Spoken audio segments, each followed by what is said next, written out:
Graça e paz, bom dia. Mais uma vez é um prazer e uma grande honra poder estar com você nesta manhã para juntos aprendermos da palavra do Senhor em nossa escola dominical. Vamos orar ao Senhor? Pai, nós te louvamos porque o Senhor nos dá mais uma vez a oportunidade de estarmos diante da tua palavra, para aprendermos dela, para sermos instruídos por ela. Rogamos ao Senhor que o Senhor nos dê do teu Espírito para que possamos entender, ó Deus, o que nós vamos estudar aqui e muito mais do que isso, para que nós possamos ser propagadores das verdades da tua palavra por onde quer que andarmos. Nós oramos assim, rogando ao Senhor a tua bênção, no nome de Jesus, seu Filho. Amém. Irmãos, eu convido você a abrir a palavra do Senhor no Evangelho de Gênesis, capítulo 12. Evangelho de Gênesis, capítulo 12, nós leremos do versículo 1 ao versículo 9. Evangelho de Gênesis, capítulo 12, versos 1 a 9. Acompanhe comigo a leitura. Ora, disse o Senhor a Abrão: sai da tua terra, da tua parentela e da casa de teu pai, e vai para a terra que te mostrarei. De ti farei uma grande nação, e te abençoarei, e te engrandecerei o nome. Sê tu uma bênção. Abençoarei os que te abençoarem, e amaldiçoarei os que te amaldiçoarem. Em ti serão benditas todas as famílias da terra. Partiu, pois, Abrão, como lhe ordenara o Senhor, e Ló foi com ele. Tinha Abrão 75 anos quando saiu de Harã. Levou Abrão consigo a Sarai, sua mulher, e a Ló, filho de seu irmão, e todos os bens que haviam adquirido, e as pessoas que lhes acresceram em Harã. Partiram para a terra de Canaã e lá chegaram. Atravessou Abrão a terra até Siquém, até o carvalho de Moré. Nesse tempo, os cananeus habitavam essa terra. Apareceu o Senhor a Abrão. Lhe disse: darei à tua descendência esta terra. Ali edificou Abrão altar ao Senhor que lhe aparecera. Passando dali para o monte e ao oriente de Betel, armou a sua tenda, ficando Betel ao ocidente e Ai ao oriente. Ali edificou um altar ao Senhor e invocou o nome do Senhor. Depois seguiu Abrão dali, indo sempre para o Neguebe. Até aqui a leitura da palavra do Senhor. Acho que alguma coisa deve ter chamado a atenção dos irmãos logo no começo, quando eu disse sobre o Evangelho de Gênesis, e não foi à toa não. Eu comecei dizendo para você abrir no Evangelho de Gênesis, porque o Evangelho está aqui. O Evangelho está no capítulo 12 do livro de Gênesis, nos versículos 1 a 3 principalmente. Há inclusive muitos teólogos importantes que entendem que esse texto é o clímax de toda a Bíblia. Eu não diria tanto assim, mas que Gênesis 12 marca uma virada incrível, isso sem sombra de dúvidas. E o que eu pretendo, com a ajuda do Senhor, fazer nesta manhã é mostrar por que esse texto é tão importante, um texto fundamental para nós entendermos toda a Bíblia. Aliás, sem ele, se não tivesse Gênesis 12, não daria para entender a Bíblia. Acho que simples assim. É como Gênesis 3, é como Gênesis 1, esses textos, todos eles são fundamentais para que a gente entenda todo o conselho de Deus. E trabalhando especificamente com o nosso texto, eu gostaria de dividi-lo nessa manhã em 3 partes para nós estudarmos. A primeira parte vai do verso 1 até o verso 3, a parte em que Deus se dirige a Abrão, e ele ordena a Abrão e faz uma promessa a Abrão.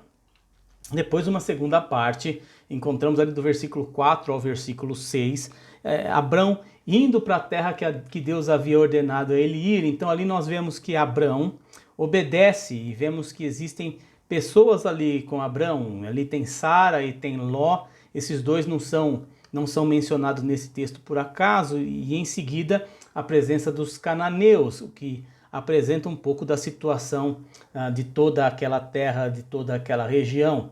E o texto conclui com uma terceira parte dedicada novamente a Deus se dirigindo a Abrão, aí dos versos 7 ao verso 9. E mais uma vez Deus aqui encorajando Abrão a acreditar na sua promessa, na promessa que havia feito a Abrão.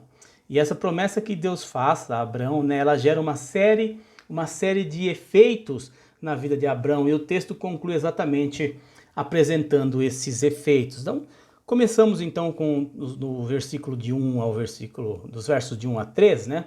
Tem duas coisas presentes aqui, duas coisas que acontecem nesse trecho que a gente não pode perder de vista. E quais seriam elas? Ordem e promessa, né? Todo o contexto de aliança, todo o contexto pactual, todo o contexto em que Deus faz aliança com alguém, né?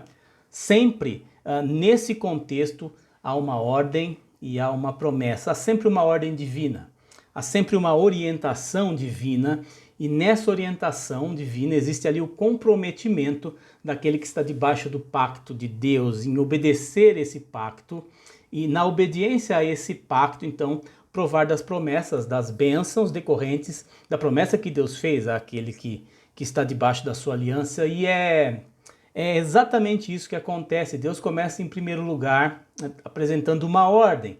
E qual é a ordem? Você pode ver aí no capítulo 12, verso 1, né?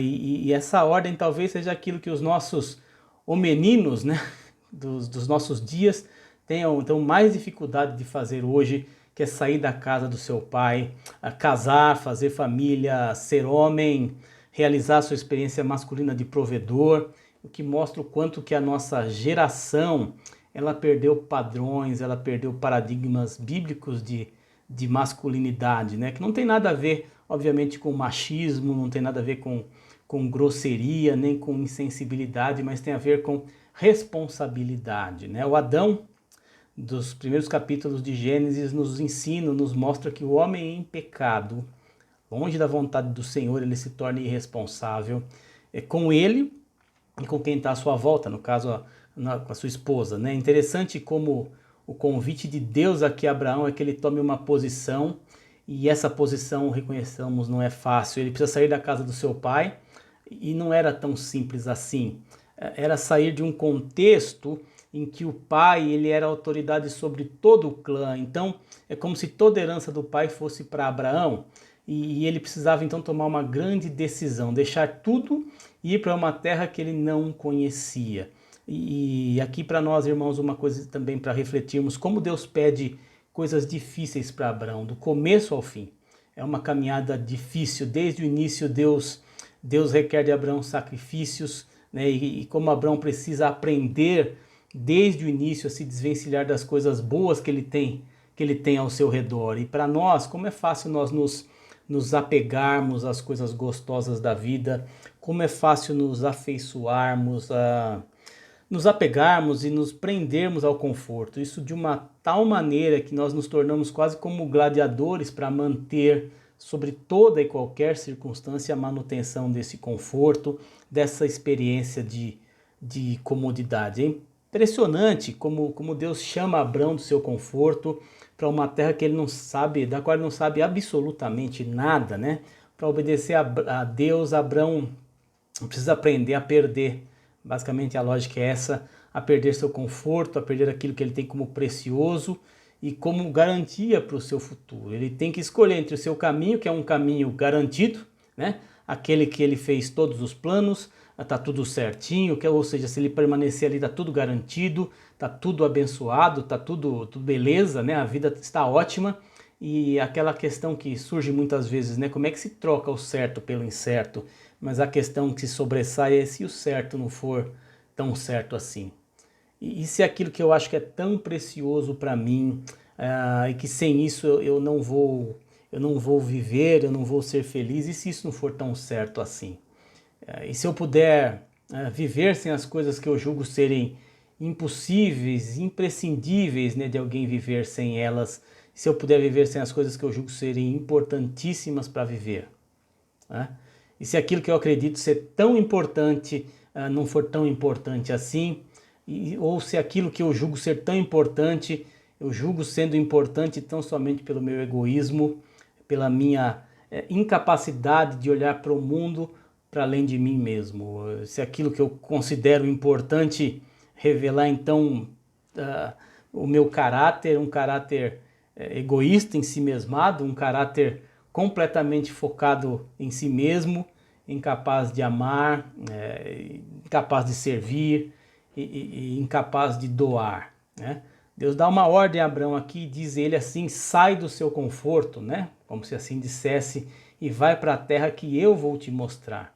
Quando Deus dá uma ordem, logo em seguida ele faz uma promessa, vocês percebem isso? Veja só, ele diz no versículo 1, sai da tua terra, do meio dos teus parentes, da casa do teu pai, e vai para a terra que eu te mostrarei. Logo em seguida vem o elemento 2, né? A promessa. E a promessa ela é, digamos assim, uma progressão. Perceba essa progressão da bênção de Deus ao próprio Abraão, para o seu entorno e para todas as nações. Consegue perceber isso? Só que a gente precisa perceber basicamente aqui, compreender em primeiro lugar o que significa bênção. E hoje aqui a aula é totalmente anti-teologia da prosperidade, porque o que ela fez, o que a teologia da prosperidade fez com esse texto é um sacrilégio. O que é a bênção de Deus? O que significa serás uma bênção? É prosperar, é multiplicar, é desenvolver também, é transbordar, é enriquecer-se, é prosperar sim, mas não pelas vias da retenção, é prosperar pelas vias da doação, é enriquecer perdendo, é ganhar doando, e é isso que a teologia da prosperidade não entende, porque ela quer ganhar retendo, ela quer ganhar mantendo, ela quer ganhar possuindo, e tudo gira em torno disso, ela não quer ganhar entregando, ela não quer vencer perdendo. Veja a diferença, é a lógica exatamente de Babel, né? Se a gente colocar a teologia da prosperidade ao lado do que acontece da narrativa de Babel, é a mesma coisa, não tem diferença nenhuma. Se você abrir a Bíblia, voltar uma página da Bíblia, em Gênesis 11, verso 4, você vai descobrir que o projeto de Babel era um projeto de retenção. Olha lá. Disseram, vinde, edifiquemos para nós uma cidade e uma torre, né? Cujo topo chegue aos céus, e tornemos o nosso nome, olha lá, tornemos o nosso célebre o nosso nome, para que não sejamos espalhados por toda a terra. Façamos o quê? Um nome grandioso, né? Para que a gente não seja espalhado pela face da terra. E é óbvio que o capítulo 12 aqui está fazendo um contraste com o capítulo 11. E o contraste com o capítulo 11 está exatamente nisso, com base na ordem de Deus. Deus havia dado uma ordem expressa, a mesma ordem que ele havia dado antes, que eles precisam se espalhar, eles precisam se multiplicar. Isso é bênção de Deus. A bênção de Deus é a multiplicação, a bênção de Deus é a expansão, a bênção de Deus é a fertilidade. A palavra bênção tem tudo a ver com fertilidade. A palavra bênção tem a ver com a geração que multiplica. É mais semelhante à bênção de Deus com a ideia do nascimento de um filho do que simplesmente você tomar algo, do que você pegar algo, receber algo como se fosse um presente. A bênção é muito mais do que um presente que você recebe. É uma obra de Deus na sua vida que faz você multiplicar, né? Faz você se tornar mais do que um, faz você se tornar uma multidão, não permite que você seja só Abrão, permite que você seja uma nação inteira. Mas o povo não quis isso. O povo não quis espalhar, o povo não quis multiplicar, eles quiseram reter, né? Vamos construir um projeto, vamos construir um império e vamos todos ficar aqui reunidos. Não vamos nos espalhar, vamos ficar aqui. E o que vemos, né? Vemos na narrativa sobre a Torre de Babel, Deus confundir a língua daqueles homens, eles se confundem entre si, não conseguem mais desenvolver aquele projeto, aquela obra, e ela se torna como tantas obras que nós vemos nos nossos dias, obra inacabada, uma torre inacabada. Eles se espalham porque a providência divina ela é imbatível. A providência faz com que todas as coisas sigam o curso do divino, sigam o curso de Deus, sigam o curso da palavra de Deus. E é por isso que eles vão se espalhar, né? Sejam obedientes a Deus ou não, né? Quer obedeçam, quer não obedeçam, e eles vão se espalhar. E uma coisa para nós também, quer você seja obediente ou seja desobediente a Deus, a obra dele na sua vida vai se cumprir. Então o contraste está no fato de um povo que não quis se espalhar e quis fazer tudo para si mesmo, quis construir algo para si mesmo, né? Então Deus agora chama Abrão e diz assim, farei de ti, verso 2 do capítulo 12, né, uma grande nação. Então não é Abrão que vai se reunir com um, com dois, com três e vai fazer uma grande nação. É a providência divina que vai fazer, é o zelo do Senhor que vai fazer. É a providência divina que vai fazer Abrão uma grande nação. Não é você que se torna grande, é Deus que pode te tornar grande, é Deus que torna Abrão grande, não é Abrão definitivamente que faz isso. A promessa de Deus, portanto, é: eu farei de ti, e não você com seus próprios meios, você com seus próprios recursos, você à sua maneira, não do seu jeito, não conforme a sua vontade, não como você quer, mas o caminho que está preparado para você muitas vezes vai ser contra a tua escolha, contra o teu desejo, contra a tua vontade, e esse é o caminho. Farei de ti uma grande nação, te abençoarei, te tornarei fértil. Isso fica muito interessante quando a gente lê o versículo de número 30 do capítulo 11, que diz assim: Sarai era estéril, não tinha filhos. Como trocar uma família que já está sedimentada, uma casa já sedimentada, por uma promessa como essa, né? Um segundo movimento progressivo aqui da bênção: não só ele vai fazer de ti uma bênção, mas ele vai multiplicar, né? Ele não vai só engrandecer o seu nome, não é Abrão que vai buscar um grande nome, é Deus que vai dar esse grande nome a Abrão. E é completamente diferente do que acontece com Caim, por exemplo, né? Porque o versículo 3 diz assim: abençoarei os que te abençoarem e amaldiçoarei os que te amaldiçoarem. Então, o que você vai ver logo em seguida da bênção exclusiva para Abraão, passa agora a bênção àqueles que estão ao redor dele, aqueles que abençoarem Abraão, ou seja, aqueles que doarem a Abraão, aqueles que oferecerem a Abraão serão abençoados por Deus, e aqueles que tomarem de Abraão, por outro lado, aqueles que roubarem de Abraão serão amaldiçoados pelo próprio Deus. E é isso que nós vemos ao longo da história desse servo do Senhor. Seus amigos são abençoados porque abençoa Abraão, e a gente vê os inimigos de Abraão sendo amaldiçoados porque eles amaldiçoam Abraão. E do entorno de Abraão se passa para as nações. Veja como conclui o texto dizendo: olha, em ti serão benditas todas as nações da terra. Então, eu quero que você imagine algo crescendo, algo que está fertilizando, algo que está ganhando força e vira uma nação, e vira um povo, e vira uma multidão. Isso é transbordar, isso é ser bênção, essa é a prosperidade que Deus ensina. E é algo que a gente tem que prestar bastante atenção, esse movimento de transbordamento que vem não quando a gente retém, quando a gente segura, ou quando a gente se protege, quando a gente se guarda, ou quando a gente se preocupa só com o nosso caminho. Não vem dessa maneira. Esse é o transbordamento que vem quando a gente confia, que vem quando a gente entrega, doa, não é quando a gente retém, né? O que nos espanta aqui, passando aqui para o versículo 4, né, nessa segunda parte então do texto, vai mostrar um Abrão que obedece a Deus, e isso é escandaloso, não é? Paramos para pensar um pouco sobre isso, porque o texto diz no verso 4, Abrão partiu como o Senhor lhe havia ordenado, e ele poderia muito bem dizer assim: bom, eu vou de qualquer jeito, não tem como lutar com a providência, não é? Então eu vou, e ele ia então todo bravo, todo nervoso. Não, o texto é claro em dizer, com ênfase até, que ele obedeceu a Deus, não do seu jeito, mas do jeito que Deus queria.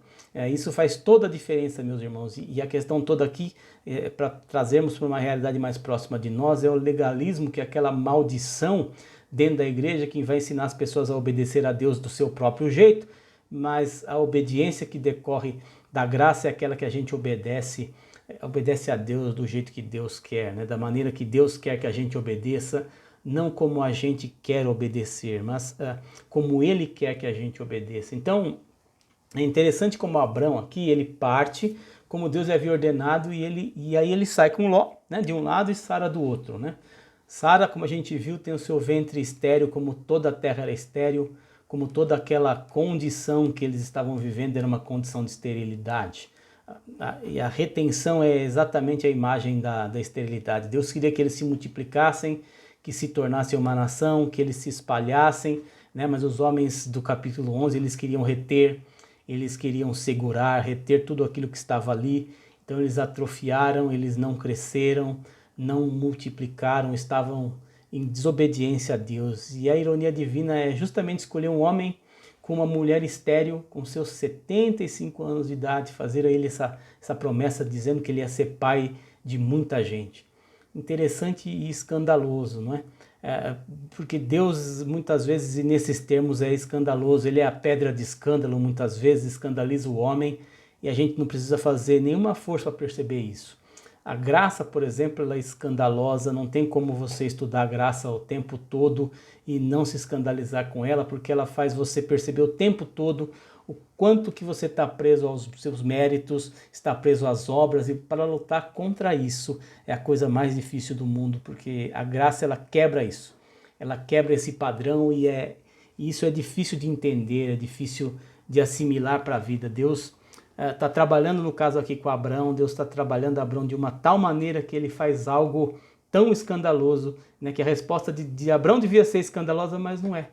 Não é escandaloso o fato de Abraão obedecer a Deus conforme ele ordenou, mas é que a gente está tão perdido na treva da nossa alma, do nosso coração, que quando a gente obedece a Deus, a gente se espanta, né? Como se disséssemos, nossa, eu consegui obedecer, glória a Deus, né? Isso é uma vergonha para nós, a gente devia se escandalizar quando desobedecemos, né? Como é que eu posso desobedecer ao soberano Senhor da providência, ao Criador do céu e da terra? Então, o normal é obedecê-lo, o normal para aquele que conhece ao Senhor, obviamente, aquele que acredita na providência e na soberania de Deus, obedecê-lo é o normal, ouvir a voz e fazer o que Abraão fez é o normal, né? O que é o pecado, se pensarmos assim, se não a maneira silenciosa ou não tão silenciosa de questionar a soberania de Deus, né? O que é a desobediência, se não a maneira de colocar em xeque o poder e a onipotência de Deus sobre todas as coisas, inclusive sobre a nossa própria vida.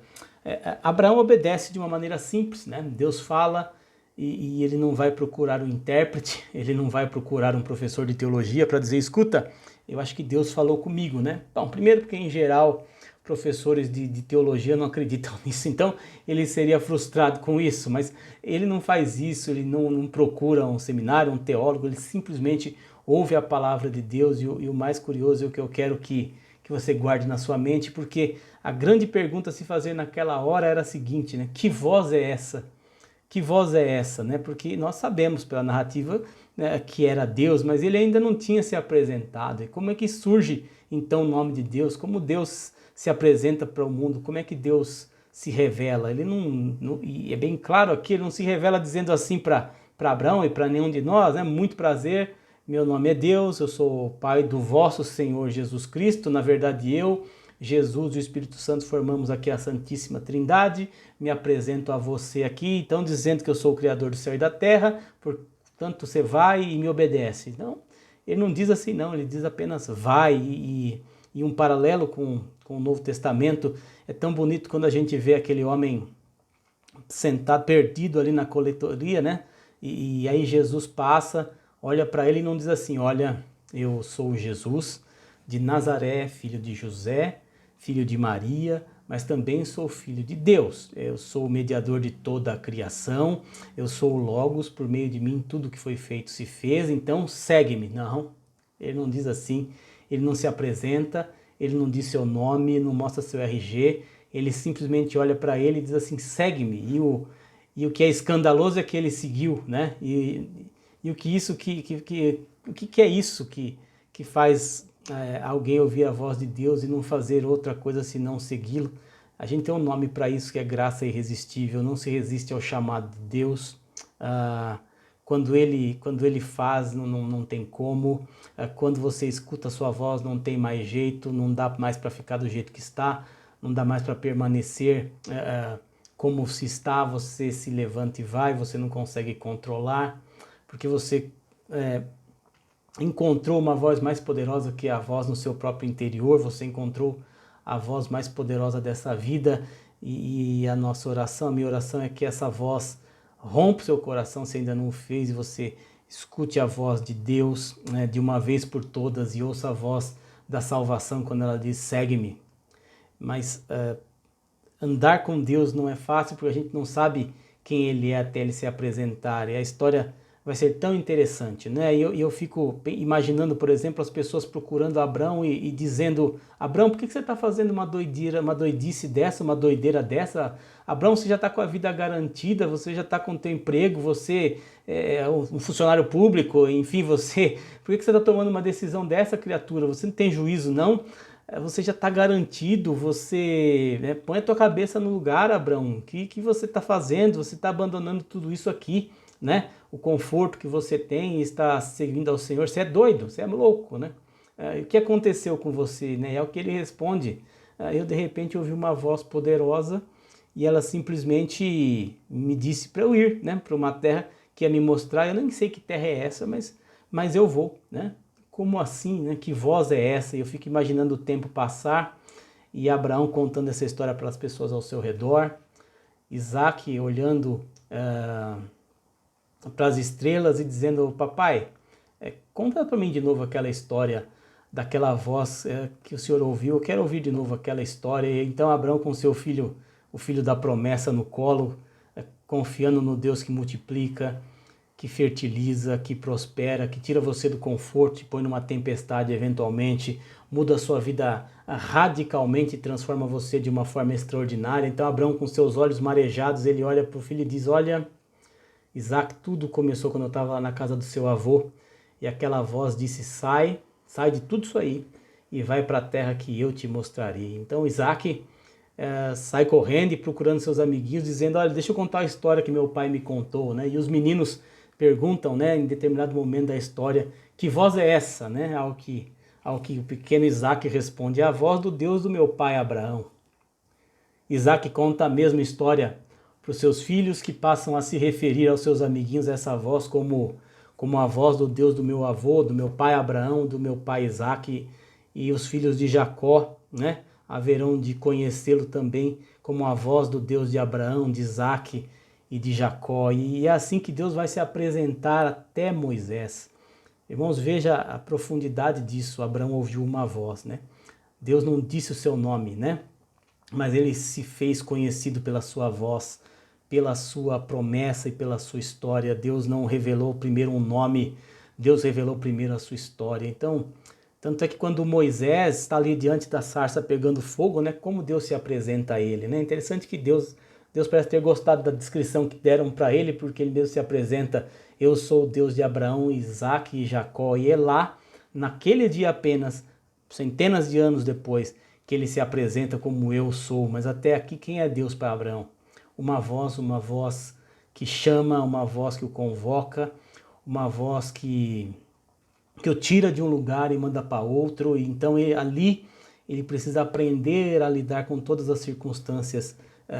Né? Ele entra naquela terra e chega até ela, observa até aquela terra, e ali tem uma situação muito estranha, porque aquela terra, como nós vimos, ela é povoada por cananeus. E aí você tem que voltar um pouco e lembrar um pouco de Gênesis 3, que ali existem duas sementes, né? A semente da mulher e a semente da serpente. E essas sementes vão digladiar ao longo de toda a história, né? E essa terra agora é povoada pela semente da serpente, habitada por cananeus. Então, depois de ver a terra, Deus lhe aparece mais uma vez no verso 7, olha lá. Então o Senhor apareceu a Abraão e lhe disse: darei esta terra à tua descendência. E acontece uma coisa curiosa, né? Ele faz a promessa, e o que Abraão faz logo em seguida? Ele faz um altar, ele faz um culto, né? Olha lá. Aí logo em seguida você vai ver o texto dizer: dali continuou, né? Ele vai peregrinar, né? Até o monte ao oriente de Betel, onde armou a sua tenda, ficando Betel ao ocidente e Ai ao oriente. Ali edificou um altar ao Senhor e invocou o nome do Senhor, ou seja, ele peregrina, e por onde ele está indo, né, observando a terra, ele vai construindo um altar e vai cultuando nos lugares onde os homens não mais invocavam o Senhor. Agora, naquela terra, homens estão invocando o nome do Senhor, estão invocando esse Deus. Então Abraão lembra da promessa, ele se recorda da promessa, ele faz um culto, peregrina, faz culto, peregrina, faz culto, peregrina. E o que é isso, irmãos? Né? O que é isso? Isso somos nós, isso sou eu, isso é você. Nós agora somos essa nação que peregrina e faz culto, peregrina e faz culto, não é? E por que nós fazemos isso? Porque esse lugar não é nosso, né? Essa terra não é nossa. Nós peregrinamos até a hora em que Deus nos entregar a terra que Ele vai fazer descer dos céus para nós, a nova terra, a nova Jerusalém. Ali que está a nossa esperança. O nosso olhar está como o olhar de Abrão aqui, né? Que caminha pela terra, que peregrina, e de culto em culto, de peregrinação em peregrinação, vai celebrando a esperança de que a palavra de Deus, que um dia se cumpriu, né, com Abrão, também vai se cumprir nas nossas vidas. Esse é o nosso texto aqui de Gênesis 12, né? Essa era essa parte mais da exposição deste texto especificamente que eu gostaria de fazer, mas para nós aqui, quanto ao restante da Bíblia, né? A mensagem é a mesma, e é mais ou menos assim, irmãos. A Bíblia ela pode ser dividida em 3 partes, né? A primeira parte, ela tá lá de Gênesis 1 e 2. Uma segunda parte, Gênesis 3 a 11. E uma terceira parte de Gênesis 12 até Apocalipse 22. Tudo se resume assim, simples assim. E o nome disso é criação, queda e redenção, né? A criação está nos capítulos 1 e 2. Deus cria o mundo. Deus faz com que as coisas sejam criadas de acordo com a sua vontade. Faz um pacto com Adão, só existe um homem. Então Deus faz um pacto com este homem, com este único homem, só que esse único homem é o representante de toda a humanidade. E Deus diz a esse homem: multiplique-se, prospere, seja abençoado, povoe a terra, encha a terra, né? Segundo Gênesis 3, né, nos mostra o que aconteceu. Esse homem resolveu desobedecer a Deus e ao contrário de Abraão, ele não foi capaz de seguir o conselho divino, ele foi contra a vontade de Deus. Então, indo contra a vontade de Deus, ele simplesmente desarranjou toda a criação de Deus. E do capítulo 3 ao capítulo 11, nós não vemos outra coisa senão a sucessão das implicações dessa queda. Um povo dividido, um povo corrupto, um povo que não quer fazer a vontade de Deus, um povo que constrói, né? Depois do dilúvio, constrói uma torre para si mesmo, para sua própria glória, né? Continua com a mesma mentalidade que seduziu Adão, a mentalidade de se manter a si mesmo, de preservar a si mesmo, de salvar a si mesmo, né? Como é miserável o homem que quer salvar a si mesmo, né? Porque ninguém pode salvar-se a si mesmo. Quem quiser salvar a si mesmo vai se perder, porque só salva aquele que pode criar, e quem cria é Deus, Deus é quem salva. Ninguém tem segurança nesse sentido de nada, ninguém tem domínio sobre nada. De quem é o controle? Certamente não é nosso, o controle é do Senhor, né? E a pergunta para nós é por que a gente confia nesse conforto muitas vezes que nós temos, por que nós confiamos nesse estado que nós estamos vivendo, né? Por que nós não damos ouvido à voz de Deus? Isso acontece conosco o tempo todo, sim, porque Babel também está dentro de nós, e é difícil arrancar essa expressão de Adão, que começa lá no jardim e se aplica e se explicita poderosamente em Babel, né? Essa mesma questão, esse mesmo lado está dentro de nós, né? Mas Deus ele não permitiu, né? E a gente acompanhando a palavra do Senhor, que as coisas caminhassem desse jeito, né? Então, se nos capítulos 1 e 2, né, nós vemos que Deus cria o mundo, no capítulo 3 ao 11 nós vemos a queda do homem e as consequências dessa queda. O interessante é que do capítulo 1 até o capítulo 11, Deus fala com um homem pensando na humanidade que ia surgir dele. Então, ele olha para esse homem e diz: olha, enche a terra, seja fértil, multiplique-se. E este homem então resolve reter-se, né? Fazer apenas o que ele quer ao invés de fazer a vontade de Deus. Precipita a queda por conta disso. Uma geração de homens corruptos surgem. Deus levanta um homem chamado Noé, que nós conhecemos bem a história. Deus fala com Noé porque ele quer salvar, mas ele não quer salvar, ele não vai salvar todo mundo, né? Ele vai salvar apenas aqueles que ouviram a palavra, que acreditaram na palavra e entraram naquele barco. É tão interessante como Deus trata com a humanidade, escolhe um homem, mas quer salvar a humanidade, mas parece que a humanidade está tão fria, tão miserável, que não pode atender ao chamado de Deus. Então, essa humanidade é condenada. O dilúvio é uma inundação, né, que faz perecer todos aqueles homens, e depois de um longo período, o mundo está novamente pronto para receber os homens. Quando eles descem da arca, Deus diz a mesma coisa que disse a Adão: multiplique-se, se espalhem, né? Deus está falando com a humanidade o tempo inteiro, o tempo todo, com um homem e com a humanidade. Só que esta humanidade não ouve, definitivamente não ouve. Essa humanidade não dobra o seu joelho diante de Deus, e não se converte do seu mau caminho, dos seus pecados. E aí, como vimos há pouco, constrói essa torre, né, para desobedecer e afrontar a Deus. Então Deus dá um basta nisso tudo. Ele já não mais se dirige à humanidade. Aqui existe, como eu disse, um ponto de virada, né? Agora ele escolhe uma nova figura, e essa figura é Abraão. Ele agora não vai falar com todo mundo, ele vai se dirigir a apenas um povo que vai sair de Abraão, e de Abraão surge um povo, e por meio desse povo Deus vai proclamar a salvação, vai anunciar a salvação à humanidade perdida. Mas o que acontece com Adão e o que aconteceu com Babel, né, em Babel, aconteceu também com Israel, porque Israel também não cumpre a vontade de Deus, né? Israel se divide, Israel não realiza a vontade de Deus como deveria realizar, segue o seu próprio coração, segue as suas próprias vísceras, né? Alimenta o seu próprio ventre, nutre-se apenas daquilo que vem de si mesmo. Então Deus envia Jesus, mais uma vez um homem, só que desta vez, em Mateus capítulo 1, verso 1, diz que ele é o filho de Davi e o filho de Abraão. Ele também vem da descendência de Abraão, ele também é filho de Abraão. Na sua genealogia está lá Abraão, tem a marca de Abraão, tem a marca de Davi, tem a marca da promessa e da realização da promessa de Deus no seu povo, mas ele agora não veio falar apenas com Israel, ele veio falar para um novo povo, né, que é filho de Abraão, mas não pela genética, né, mas pela obra de Jesus, pela obra poderosa de Jesus. São filhos espirituais de Abraão, e são povo de Deus, né? Não existem dois povos de Deus, obviamente. Deus não tem dois povos,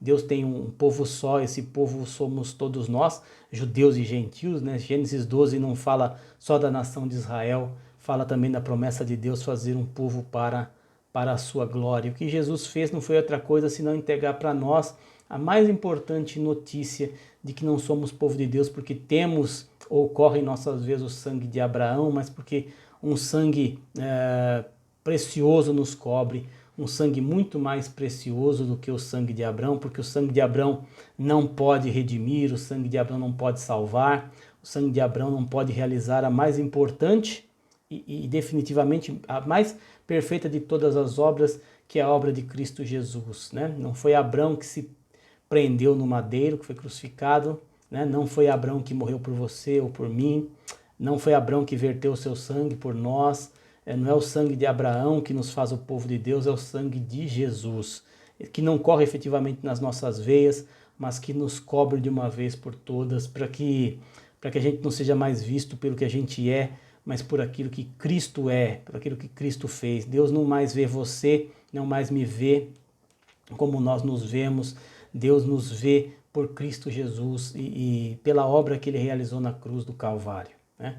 A gente precisa entender que tudo aquilo que nós vemos na história de Abraão faz parte de um plano glorioso da redenção que culminou no sacrifício perfeito de Jesus, né? Spurgeon dizia que nenhum cristão poderia entender de fato o Evangelho sem entender a aliança que Deus fez com o seu povo, né? Reflexo da natureza do próprio Deus, que é um Deus de aliança, que sempre atua com base na sua aliança. Ele é fiel, é justo, e nós, especificamente, somos aqueles que entenderam que não poderiam se salvar a si mesmos, nós não poderíamos fazer isso, né? E só entende isso, e isso é muito importante refletirmos, só entende isso, que o homem não pode se salvar a si mesmo, aqueles que Deus escolheu. E nesse sentido, rejeitar a eleição não é rejeitar uma doutrina, é rejeitar o próprio Deus, porque Deus resolveu salvar escolhendo. Ele escolheu Abraão, ele escolheu Davi, ele escolheu Jesus, escolheu você para você ser uma bênção para as outras nações. E a maior bênção que você e eu, eleitos de Deus, podemos realizar no mundo, né? Não é outra senão multiplicar o povo de Deus na face da terra. Deus nos deu o poder para multiplicar o seu reino e esse poder se chama Evangelho. A gente precisa clamar ao Senhor e pedir para que Ele nos ajude a descobrirmos e entendermos que a eleição não é um privilégio que torna você uma pessoa chique de alguma maneira, especial, mas a eleição te coloca debaixo de uma missão, nos coloca debaixo de uma comissão que é de ser bênção para todo tipo de pessoas que cruzarem o nosso caminho, para todos os homens, anunciando o verdadeiro evangelho de Jesus. Não esse que tem sido muitas vezes anunciado nos nossos dias, um evangelho que não é novo e que não é bom, portanto, de forma nenhuma pode ser chamado de evangelho. Que sejamos fiéis à palavra do Senhor, no anúncio das boas novas de Cristo. E que, exemplo de Abrão, nos lembremos desse exemplo de obediência, né? Nós temos outros exemplos da vida de Abrão, onde ele vacilou seu pé, porque como humano perfeito não poderia ser, assim como nós não somos, mas que nós busquemos dia a dia seguir esse exemplo de obediência desse servo do Senhor. Vamos orar mais uma vez? Pai, nós te louvamos, Senhor, porque nós temos a tua palavra que nos ensina, ó Deus, o caminho que devemos andar. Que nós, a exemplo do que o teu servo Abrão fez um dia, possamos obedecer a tua voz, sem resistência, sem questionamentos, ó Deus, sem adiamentos, que possamos ser prontos a servi-lo, prontos a obedecê-lo. Senhor, que sejamos fiéis, e é o desejo do nosso coração, no anúncio da tua palavra, no anúncio do teu evangelho, que é o poder para o crescimento do teu reino. Nós louvamos ao Senhor e oramos no nome de Jesus. Amém. Irmão, que Deus o abençoe.